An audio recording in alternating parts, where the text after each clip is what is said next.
Once you have found a good website for research or a good book for research, then you need to look around within that resource. And looking around within that resource to find exactly what you need, that is what we call the skill of navigation, looking around within a resource. Now, you've found your way to the right website or the right book by searching, but it's really important to use good navigating skills. And one very important navigating skill is to preview the website or the book before you dive in. So, for example, in a book, you would look at the contents page to see the chapters, and you would have a little squizzy at the index just to understand an overview of what's going to be there. On a website, of course, you would look at the menus, to look at the tabs across the main menu on the home page, just to get the overview of what it's all about before you start trying to find your specific information. And then once you've actually gone to the heading that you need, then you can, underneath that heading, you can kind of scan to find the right information, and finally you can start reading in detail. So as a practical example here, we've got the Art Gallery of New South Wales webpage. So what do I mean by browsing to get an overview? Well, we're looking here at the menu across the top of the website because that's the big ideas.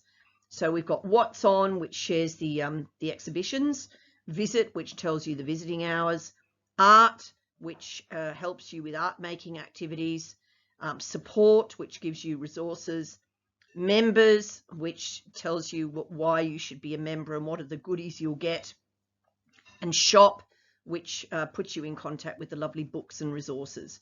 So it's really good to just stop, get an overview of what a website's all about. And often on the home page, another good way to complete the overview is to scroll down, because you might find some other interesting stuff as you scroll down the home page. But in terms of clicking on menu tabs, that's when you're navigating to get right into the section that you want to get into. So for example, on this page here, my red arrow is pointing to the winners in the 9 to 12-year-olds category of the Young Archie competition, because I'm interested in discovering, you know, the paintings that were put in by young painters this year, the portraits, obviously.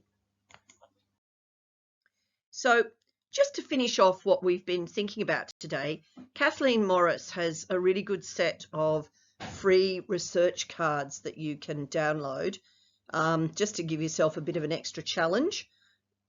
So for example here, she's got some ideas about how you can just check out the search skills that you've been learning about today. So for example, you could explore how to search Google using the voice options, you know, with the microphone, the blue microphone. You could test 2 search engines with the same query. If you use Edge, you're going to get Bing as your search engine. You could you know, try 2 searches where one phrase was within speech marks and the other one was not, and so on. So you can get quite skilled in playing with your search skills. So I'm hoping that this has been a good little quick introduction to search skills for you.